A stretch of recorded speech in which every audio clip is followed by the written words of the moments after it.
আসসালামু আলাইকুম। আপনারা সবাই কেমন আছেন? আশা করি ভালো আছেন। যে যেখানে আছেন সুস্থ আছেন, আলহামদুলিল্লাহ। আপনাদের দোয়ায় আল্লাহ তাআলার অশেষ রহমতে আমরাও সবাই ভালো আছি এবং সুস্থ আছি। তো প্রতিদিনের মতো চলে আসলাম আবারও নতুন ব্লগ নিয়ে। তো আজকের ব্লগটি ফার্স্টে কিছু কথা বলবো, তো আপনাদের মাঝে কেমন লাগবে সেটা আমি জানি না। তো কথা হচ্ছে যে আজকে 2-1 দিন ধরে তো দুটা মনে হয় ভিডিও ছাড়ছি আমার বাবার বাড়ি নিয়ে। তো বাবার বাড়ির ভিডিও ছাড়ছি কারণ যেটুকু টাকা পাইছিলাম কম পাই বেশি পাই। তো সবাই কিন্তু ইউটিউব থেকে টাকা পাওয়ার পরে সবাই নিয়ে হইচই করে খাওয়া দাওয়া এটাই করে। তো আমিও করতে চাইছিলাম, তো তত বড় করে আর হলো না। ইনশাল্লাহ পরবর্তীতে দেখা যাবে। তো যতটুকু সম্ভব হয়েছে তো সবাইকে নিয়ে খাবার চেষ্টা করছি। তো এই জন্য আর কি নিয়ে গেছিলাম তিশা ভাবিরে। তো যে আমার যা ছিল, চাচা যা ছিল, আপন যা ছিল, বাচ্চা কাচ্চা নিয়ে তো 2-3 পরিবার মিলে আর কি গেছিলাম। ওখানে খুব হইচই করে খাওয়া দাওয়া করে আড্ডা মেরে আর কি এদিক ওদিকে ঘুরায়, আমার বাবার বাড়ির আশপাশ দিয়ে এদিক সেদিক দিয়ে ঘুরাই আনছি। তো কে কেমন ভাবে বলছে সেটা আমি জানি না, অনেকে অনেক রকম ভাবে বলছে, তাও কিছু মনে করি নাই। তো ভাবিরা মুখ থেকে শোনা অনেক ভালো লাগছে। আর বলতেছিল খাওয়া দাওয়ার বিষয় নিয়ে যে এত আইটেম কি মানুষ করে খাওয়া যায় এই সেই। তো আসলে মানুষ কিন্তু খাওয়াতেই হ্যাঁ আবার খাওয়াতেই না। অনেকে আছে ভুড়ি ভোজটা পছন্দ করে, আবার অনেকে আছে খুব কম খায়। তো আল্লাহ যতটুকু কুলাইছে। হ্যাঁ বাবা, ডিস্টার্ব করছো কেন? এখানে দেখেন কিভাবে শুয়ে আছে। তোমার কিন্তু আজকে প্রচুর মাথা ব্যথা করতেছিল, শুয়েছিলাম। তো পাপিয়া ভাবিরা নাই, পাপিয়া ভাবির বাসায় যে তালিম বসে হাদিসের কথাবার্তা ইসলামিক এসব হয়, তো তারা ছিল না আজকে, বসাই ছিল হইলো তিশা ভাবির ওখানে। ওখান থেকে শুনে আসছে, অনেকক্ষণ রেস্ট নিছি, তারপরও মাথা যন্ত্রণা কমে নাই। এই মাত্র আমার তানভীর আমাকে মাথায় তেল দিয়ে এত সুন্দর করে মাথাটা ম্যাসেজ করে দিছে। ও কিন্তু এটা খুব ভালো পারে, মাঝে মাঝেই আমাকে করে দেয়। তো দিয়ে আর কি এখানে শুয়ে আছে। তো ভাবলাম আপনাদের সঙ্গে কিছু সুখ দুঃখের কথা বলি। তো যেটা বলতেছিলাম, তো যারা গিয়েছিল ওখানে খাইতে, তিশা ভাবি, বাপ্পি ভাই, পাপিয়া, শিরিনা, এরা মানে খাইতে বসে আর কি অনেক ইয়ে করছে যে এইভাবে খাওয়া কোনো জায়গায় দেখি না এই সেই। আর আমার মার কথা যে আমার মা বলতেছিল যে তা তো করতেই পারলাম না, ছোটবেলা তার ইয়ে ছিল, সে পায়েস রান্না করে খাওয়াবে, মুখ মিষ্টি করাবে, এইসব নিয়ে। আসলে আমার মা, ভাই, ভাবি কিন্তু মানুষের খাওয়াতে অনেক ভালোবাসে। তেমন নিয়ে গেছিলাম কিছু অল্প স্বল্প করে, বেশি যে নিয়ে গেছি তা না। আমি যাওয়ার আগে তাদের যেটুকু করার ছিল সেটা ওরা করে ফেলছিল, পরে আবার সে আমারটা দিয়ে করা হইলো আর কি। সাথে একটু আর কি আমি যোগান দিয়েছি অল্প একটু। তো আশা আছে করবো এবার টাকা আসলে বড় সড়ো করে সবাইকে নিয়ে হইচই করে খাবো এখানে। তো বলতেছিলাম যে এখানেই খাই, তান্ন জ্বালায় না বা। তো বলতেছিলাম যে এখানেই খাওয়া দাওয়াটা করি। তো ভাবি বলতেছিল যে না অনেকদিন তোর মার বাড়িতে যায় না। আসলে আগে যাইতাম ঈদে যখন ভাবি ঢাকা থাকতো এখানে আসতো। তো পাপি আর মার বাড়ি, আমার মার বাড়ি এদিক সেদিক দিয়ে ঘুরাই আনতাম, ব্রিজের নিচে যাইতাম। অনেকদিন আসলে দেখাও ছিল না। আর তিশা ভাবি আমার মার উপরে অনেকটা ইয়ে, তো ওর মার মতো দেখতে লাগে, আসলে তাই লাগে। তো কার কেমন লাগছে সেটা জানি না, ওরা খাইয়ে আসছে অনেক ভালো বলছে। তো এটা শুনে আমার মার আরো ভালো লাগছে। দেখছেন আপনারা ভিডিওর মধ্যে আসার সময় আর কি জড়াই ধরে কান্নাই করে দিচ্ছে, প্রায় আবার কি কান্নাই করছে। আমার মার আবার একটু অভিমান বেশি, তো একটুতেই একটু হলে আর কি কান্না করে দেয়। তো মাকেও রাখবো, নিয়ে আসবো, 2 দিন আমার কাছে রাখবো। তারও একটা ছেলে, মানে ছেলেকে রেখে আর কোনো জায়গায় থাকতে চায় না। আর আমার ভাইও কোনো জায়গায় সেভাবে আর কি থাকতে দেয় না। যাও যায় আবার বেড়াই চলে আসো, এ তার কথা। না তুলবা কি জন্য, নষ্ট হয়ে যাবে। তো যেটা বলতেছিলাম অনেক ভালো লাগছে, তাদেরও ভাইয়া ভাবিরও অনেক ভালো লাগছে। তো মানুষের কিন্তু আপ্যায়ন করাটা অনেক ইয়ে। তো একটা মানুষ যদি একটা মানুষের বাড়িতে যায়, ভালো ব্যবহার কথাবার্তাতে কিন্তু মানুষের মনটা ভরে যায়। অর্থ সম্পত্তি দিয়ে কিন্তু কিছুই হয় না। তো বলতে বলতে তো অনেক কথা বলে ফেলছি, আপনারা কিছু মনে নেবেন না। আর যদি কোনো ভুল ত্রুটি বলে ফেলি তো সেটা আপনারা ক্ষমা দৃষ্টিতে দেখবেন।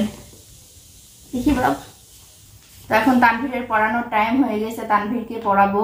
লেখাবো, প্রতিদিনের হোমওয়ার্ক দেয়। তো কালকে স্কুল ছুটি আছে, বলতেছিল যে আজকে আর লিখবে না, কালকে লিখবে।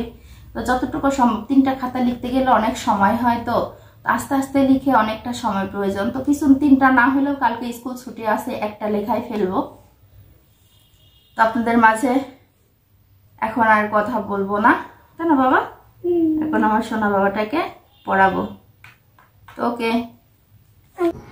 তো ওই যে সকালে উঠে আগে রাইস কুকারে ভর্তা ভাত বসাইছি, কারণ আপনাদের ভাইয়া সেই ভোর বলতে কি 2টার সময় সে দিনাজপুরে গেছে।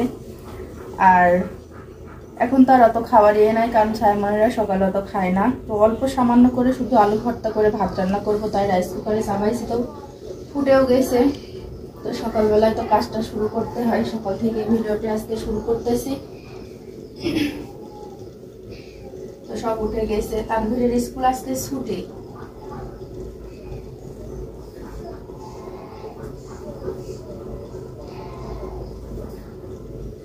এদিকে ভাতটাও হয়ে যাবে, তার সাথে সাথে আর কি বিছনাটা গোছাই ফেললে তানভীর আর ছায়াকে আরামে এখানে খেতে দিতে পারবো।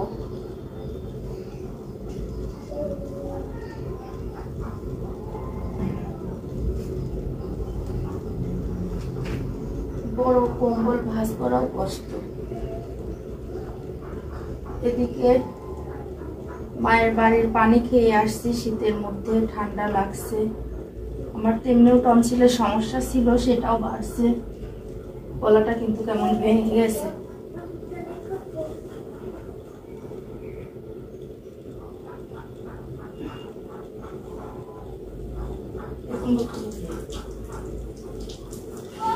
তানভীর ওঠো,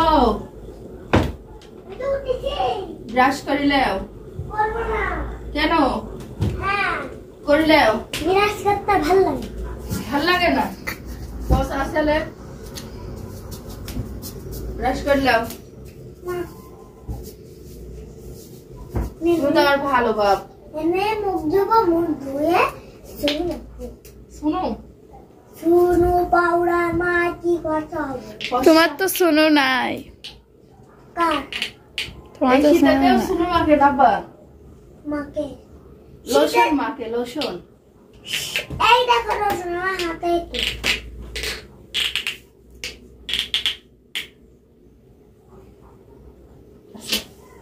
তো এখন এগুলি ভাঁজ করে নেই, তারপরে আবার যখন তানভীর আর ছায়াকে রেডি করব তখন আবার দেখানো হবে। আপনাদের ভাইয়া কালকে তরকারি নিয়ে আসছে, তো এগুলো ওঠানো হয় নাই, অনেকদিন পরে হলো। করলা পাইছে তো নিয়ে আসছে। আসলে এখন সিম, তারপরে হলো ফুলকি, বাঁধাকপি এইসব ভাজি খাইতে খাইতে আর ভাজির উপরে মানে রুচি উঠে গেছে, আর খাতে মন যায় না ভাজি। তো বলছিলাম যে করলা কিংবা উস্তা এগুলো হইলে একটু ভাজিটা ভালো লাগতো। তো এখন এই শীতের সময় এগুলো একটু খুব কমই পাওয়া যায়। তো পাইছে, কালকে নিয়ে আসছে। বলে নাই তো এগুলো কিনে আনবে। কালকে আবার আমার শ্বশুরকে দিয়ে অল্প স্বল্প করে আর কি ফুলকপি এগুলো কিনে আনছি। তো ডবল ডবল তরকারি হয়ে গেছে। যখন থাকে না তো থাকে না, আবার আসে তো সব দিক থেকেই আসে। তো এই যে কাঁচা টমেটো, বেগুনগুলো বেশ সুন্দর বড় বড়।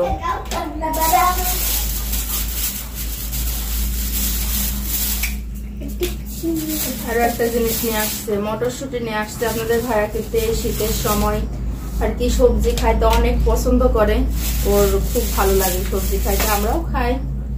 তো মটরশুঁটি না হলে তার সবজি ভালো লাগে না, মজা হয় না।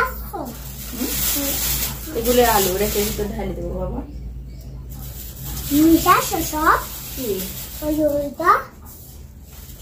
এই দেখেন কালকে যে ফুলকপিটা নিয়ে আসছিলাম এখনো খাই নাই, অনেক সুন্দর দেখতে বড় কপি। আমি খাই ফুলকপি, তারপরে এই যে শাক আছে, এগুলো সব এড়াইতে হবে।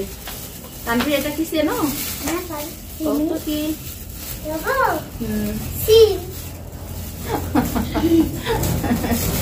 এটা সিম না বাবা, এটা হলো মটরশুঁটি। দেখাবো তো কাছে থেকে আজকে। মটরশুঁটি দিয়ে সবজি খাইতে অনেক ভালো লাগে। হ্যাঁ, এখানে এখন নোংরা করো না, পরে ছোট সব পারি বলছি এড়াতে।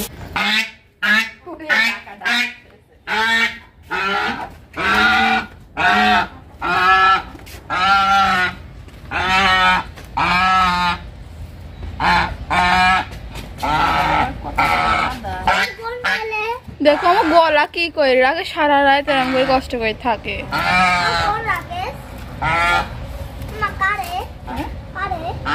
তোমার ছোট খাবারের বাটিতে আছে।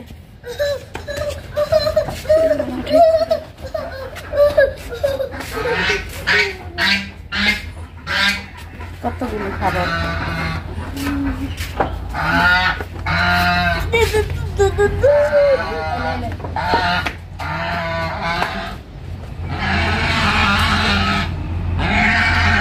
পানি দেওয়া লাগবে।